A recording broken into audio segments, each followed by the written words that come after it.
first demo is by a veteran of the food and beverage industry with 15 years of culinary experience. From fine dining Michelin-starred establishments to country clubs, hotels, fast casual concepts, and food halls, his extensive practice and immersion in his various cuisine types and levels of dining.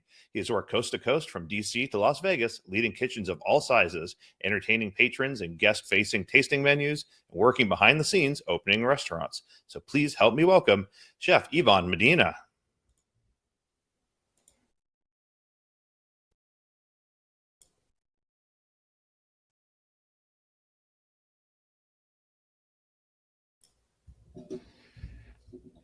He's rejoining the stage. So there we go. Hello, can you hear me? Can hear you great, Chef.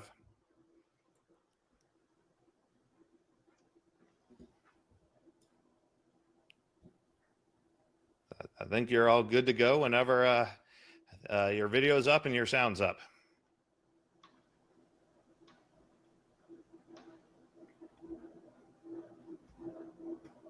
Okay, great.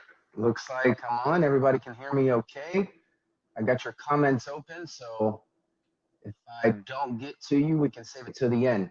Hi, everyone. My name is Ivan Medina, and thank you for the introduction, gentlemen. It's a pleasure to be here. Welcome to my home.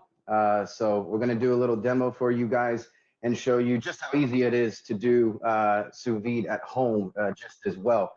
A lot of times people think it's only reserved for restaurants, but it's very easy now to do in your own home and create a wonderful meal and really get ahead too. Because one of the great things about sous vide, of course, is you can do a lot of things ahead of time and get your prep out of the way before your big dinner or what have you. So you heard about me in the introduction. I am a chef consultant for the Culinary Research and Education Academy at Cuisine Solutions. Cuisine Solutions being the parent company, and we are the pioneers of sous vide. So happy to be here with you all. So what we're going to do today is a dish from home. I am from Puerto Rico, and I wanted to bring a little bit of my culture to you guys and show just how sous vide can elevate even just a simple dish. So what we have for you today are canoas or canoes. And we're gonna do some sous vide pork shoulder along with sous vide plantains and assemble it together into sort of like a finger food snack or even just an appetizer. So of course, I've been able to get most of this out of the way. We have provided a recipe for those of you who would like to try this at home. But we'll go through the steps one by one, and then I'll show you how to assemble everything. So first and foremost, we have our pork shoulder. I took a regular about 10-pound picnic from the store. Can be bone in or out. It just depends on what you want to use. But for this application, I chose to go bone out just for the sake of getting the meat inside the pouch and avoid any tearing of that pouch. So with that pork shoulder, very light seasoning, because for those of you who may not be aware, once the product is in the pouch, it's going to elevate it more so than what you're used to. So even just a little bit of salt and pepper can go a lot further than what you're normally used to cooking something in a pan or in the oven. So we do a simple ratio here that anyone can use, and it's easy just to do the calculation. So for every pound of meat that you may have, you simply can do 1% of salt and 0.1% of pepper. And you'll be surprised that even just that little bit will be enough to season your meat and really bring out those natural flavors that are already in there to enhance your product. So I've had this pork shoulder going for 24 hours. I know that sounds like a long time, but trust me, it is well worth it. So for this application, just because we're doing things on a small scale, I cut the picnic down to about 1 pound blocks, anywhere between 13 ounces to 16 ounces. It's a lot more manageable. And for this appetizer application, we didn't need the full picnic, so it was better to cut things down. So here we have our little pouch, of course, and just took it out a little while ago because it was started yesterday. And the meat, as you will see, is going to be super tender already. I can feel it in the bag. Now, one of the first things you have to be wary of is what is called the purge in the bag. So a lot of this is just kind of the natural juices that have been released. But what happens is once I've taken it out of the bath, I've given it about 10 minutes to rest. And what that does is allow the piece of meat to reabsorb all the juices that it's let go, so that you can maintain moisture, maintain that juiciness, and maintain all your flavor. Because that's the wonderful thing about sous vide is none of the flavors or aromas have escaped. They've stayed in the pouch, they've stayed in the protein, so we can maximize our use for this. So simply going to get rid of the purge first. And just reserve that. And I have some here already going.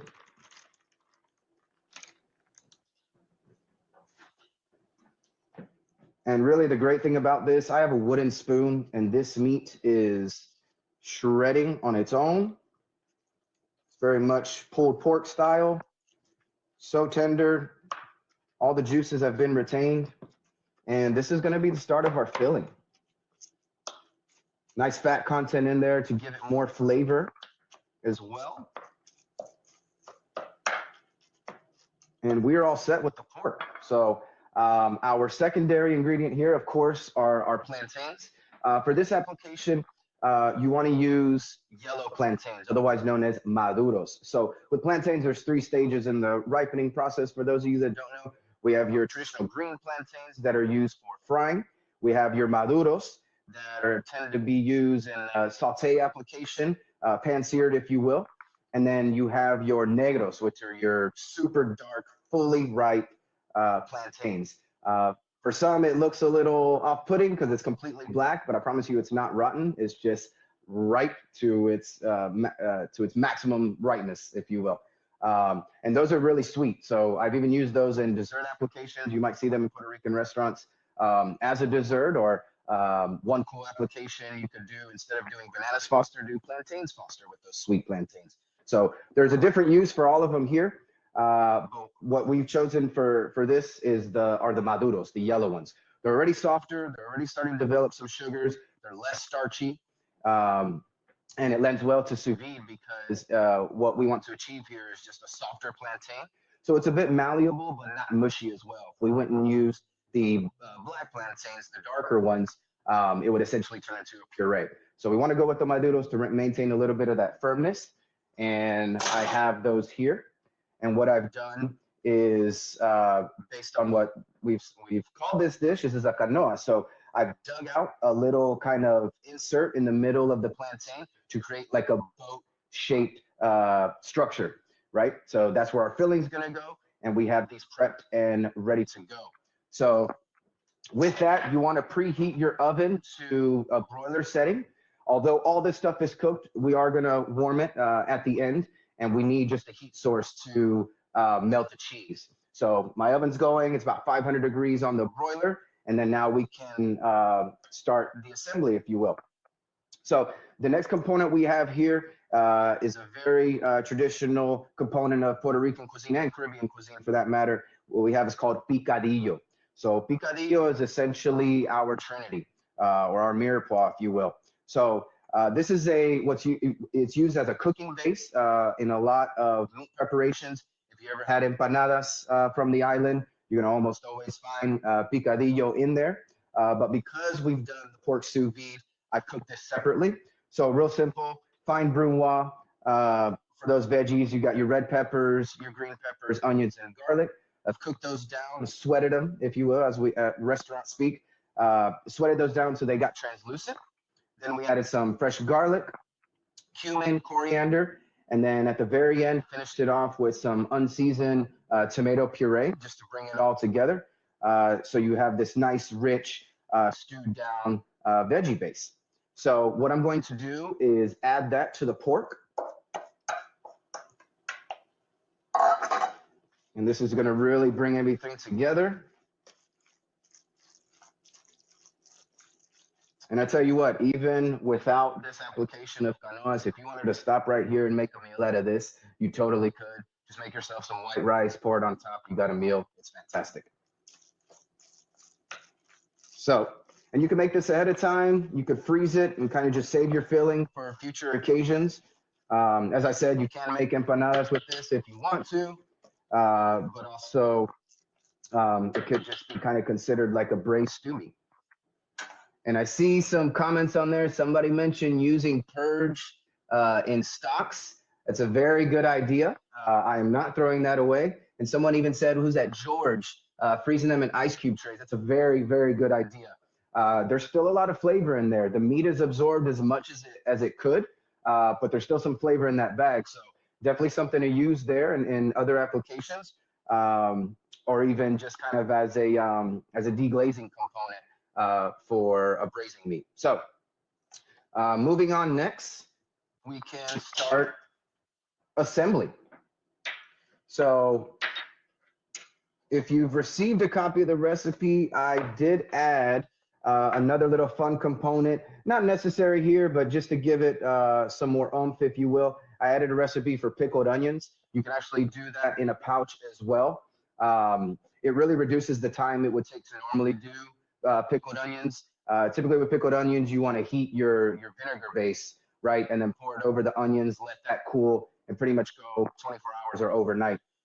In the pouch, what you can do is make that same vinegar liquid and cool it down completely. You never want to put hot ingredients inside the pouch. Reason being for that is even when you're not in the water, you can essentially start to cook whatever is in the pouch and go further than you actually intend to with the recipe. So for this application, we've cooled down the red wine vinegar base, put it on top of the onions, and then put that in a pouch. And after a couple hours, the onions have had time to absorb that pickling liquid. A similar technique is called compression. For those of you who haven't heard of this, compression is what you can use. Spinach is a very good example. And it allows you to sort of tenderize that spinach so that when you add it to a pan, it won't completely wilt, excuse me.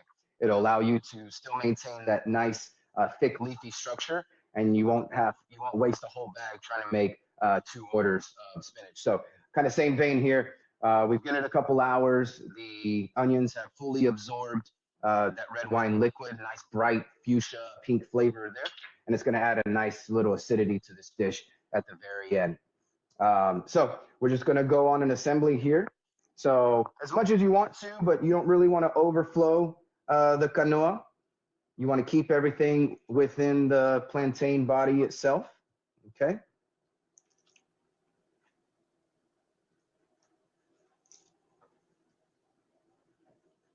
And this is good, like I said, on any occasion. If you were tailgating, if you were at a barbecue, joining a potluck and wanted something easy to transport, this is the way to go. This is definitely some street food. Kids would love this. It can be a good afternoon snack. I know we definitely enjoyed this as kids growing up.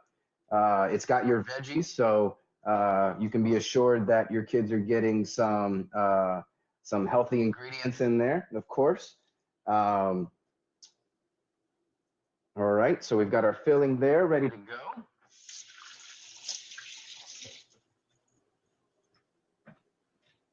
And if this dish wasn't already good enough, what are we gonna do to enhance it some more? We're gonna add some cheese, of course, make this nice and gooey.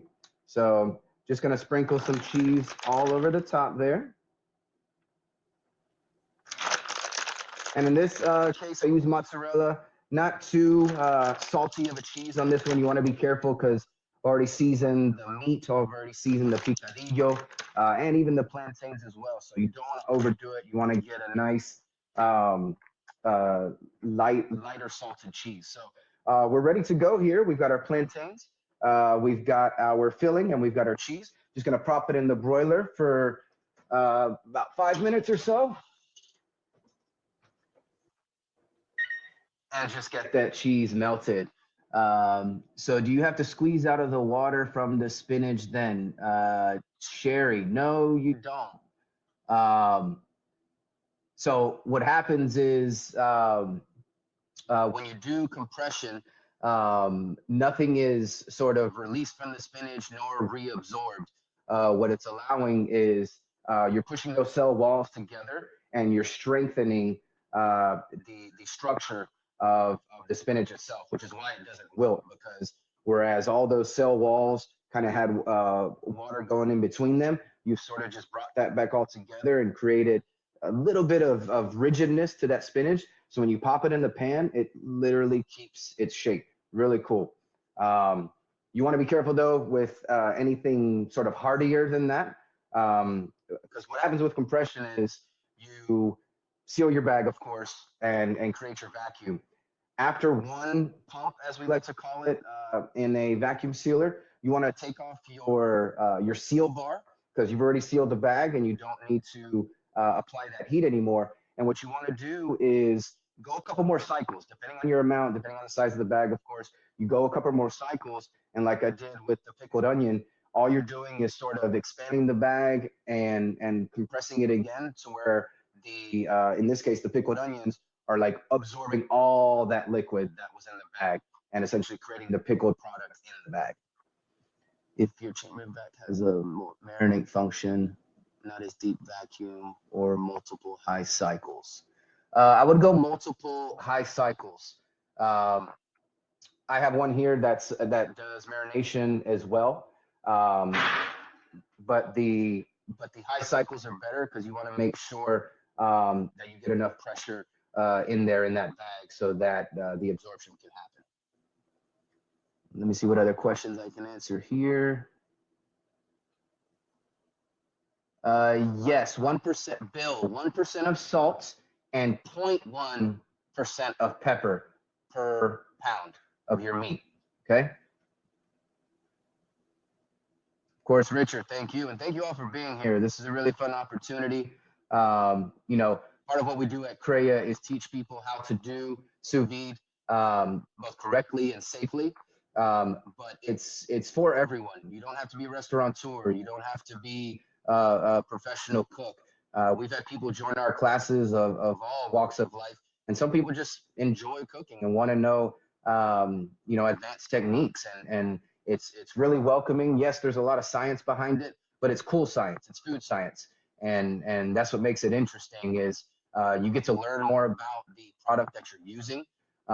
It really kind of allows you an opportunity to dive in on higher quality ingredients too. Because always remember, the higher quality ingredient that you have, the better the outcome will be, of course. Because what you're doing in the bag, everything you're doing in the bag is enhancing what the product already was to begin with. So if you have the opportunity to get a nice cut of meat, definitely sous vide is the way to go.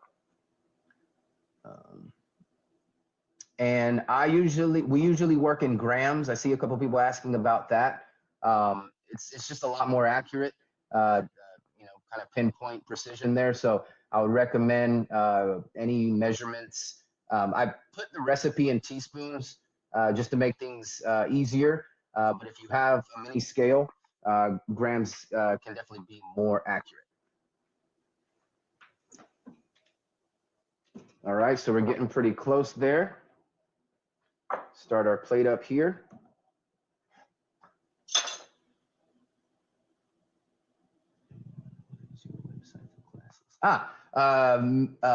Marin, if I'm saying that wrong, I do apologize. Our website for classes, you can go to lecrea.com. That's lecrea.com. We actually have a class coming up at the end of this month.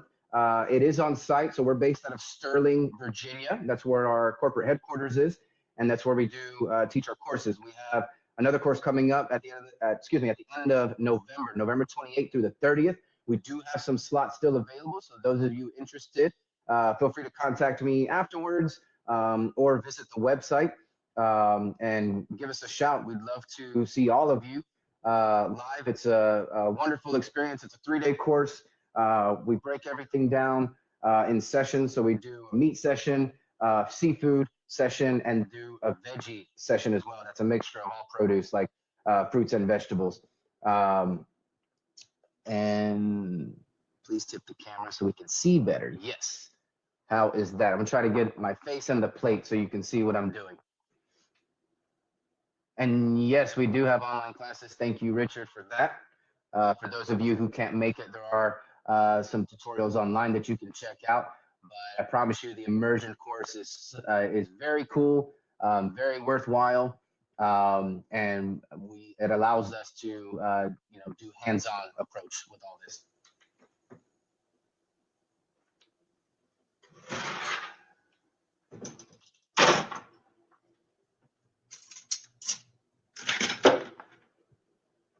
All right, everyone.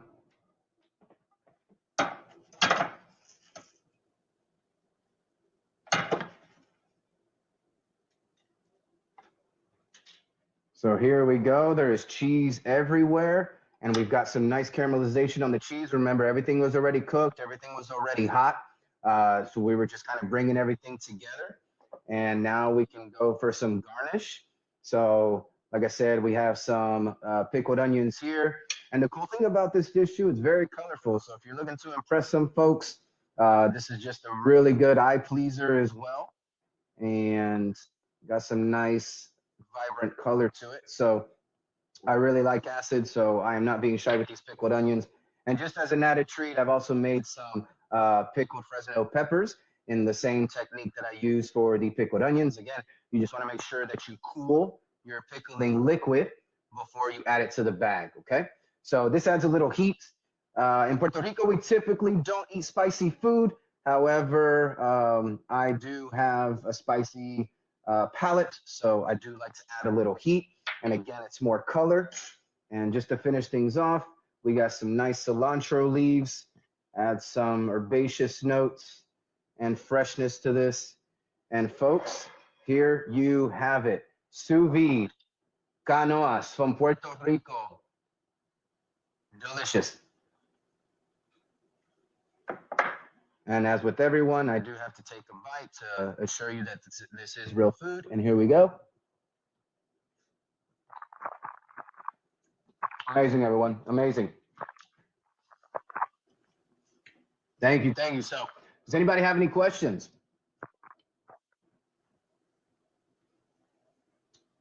But that was the cook along, so we were trying to follow. Okay.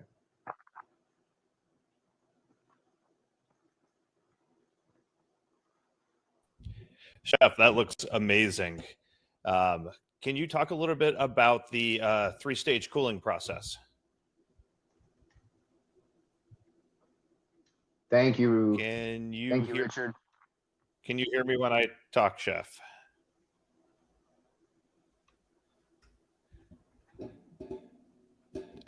Don't think maybe his headphones. What kind of peppers? Robbie, I added Fresno chilies or red jalapenos. I'll come back in a minute. I cannot hear Jason.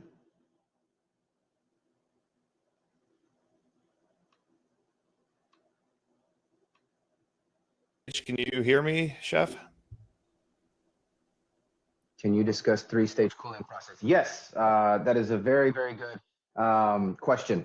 So a three-stage cooling process is the way to sort of round about the pasteurization of your product. So you really want to kind of spread out for this one because you do need a couple components here. So once you've cooled your product, and this works for proteins, when you do veggies, you really can technically go straight into ice bath. But with proteins and seafood, you want to follow this three-stage process. So as soon as you pull out the product out of the bath, you want to leave it at room temperature or ambient temperature, as we like to call it, for 10 minutes. As I stated before, that gives an opportunity for the product to absorb some of those liquids that it's released and maintain all that flavor. So 10 minutes. After the ambient temperature, you want to go to tap water for the next 10 minutes. And that's just regular room temperature water that comes out of your faucet. And again, just another 10 minutes. Back up a little bit. You want to also monitor for precision here because we really like to preach precise time and temperature. It's very wise to probe your product when you're cooking it. So not only will that allow you to check the core temperature at all times and make sure you get to where you need to be, but it'll also behoove you to have a second thermometer in your water as well to measure the temperature of the water so that you can ensure that your water temperature is the same as your circulator, again, being precise all the way. So we've gone 10 minutes, room temperature. We've gone 10 minutes, tap water, room temp. The last 10 minutes, or excuse me, not the last 10 minutes, but the last step is where you go in ice water, completely submerged. And really, you want to leave in the ice water until you get to 41 or below. 41 is out of the danger zone, as we like to call it. And that'll ensure that your product is safe to eat. You fully pasteurize that product, and it can be ready for storage because you've already cooled it down to 41 or below, or you can save it for a later application. And once it's in the bag, you're good to go. It is safe in the bag.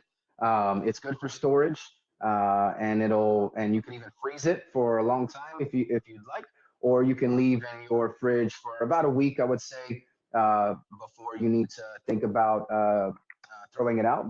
But you can get some longevity out of your usage as well. How do I monitor the temp inside the bag? Good question, Lois. So again, this is something you would learn in the class, but we have, where are we at? Give me one moment.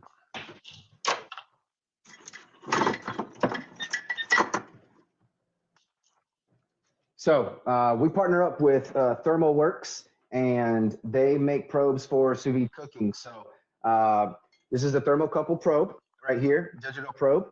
And then you've got these needle point probes that go into the meat. So as I mentioned, I have two here, and I use one to measure the temperature of the water to ensure that I'm reading the same as the circular, and then one goes into the meat.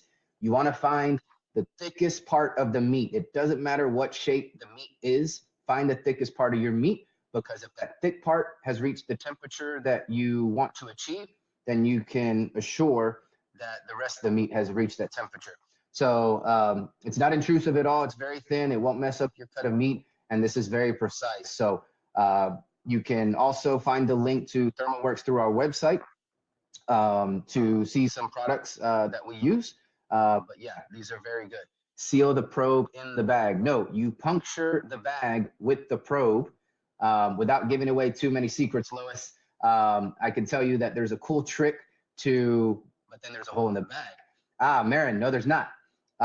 So we have a technique that we use that can seal any holes in the bag and allow Valerie, yes, you are reading my mind. They sell special foam tape that you can put a strip on your sous vide bag and the needle won't tear the bag. So yeah, so think of a cork to where if you puncture a cork with a needle, it'll just kind of like reshape itself and close the hole up. So same technique with the foam tape. You glue it to the bag, puncture the foam tape, then go into the bag, into the meat, and the foam tape is sealing the hole around the needle, much like my fingers are. So nothing can come out, nothing can come in, and allow you to accurately read your temperature throughout the whole process. Yes, a lot like neoprene. And Jason has provided a link as well with more information on that. Any other questions for me, everyone?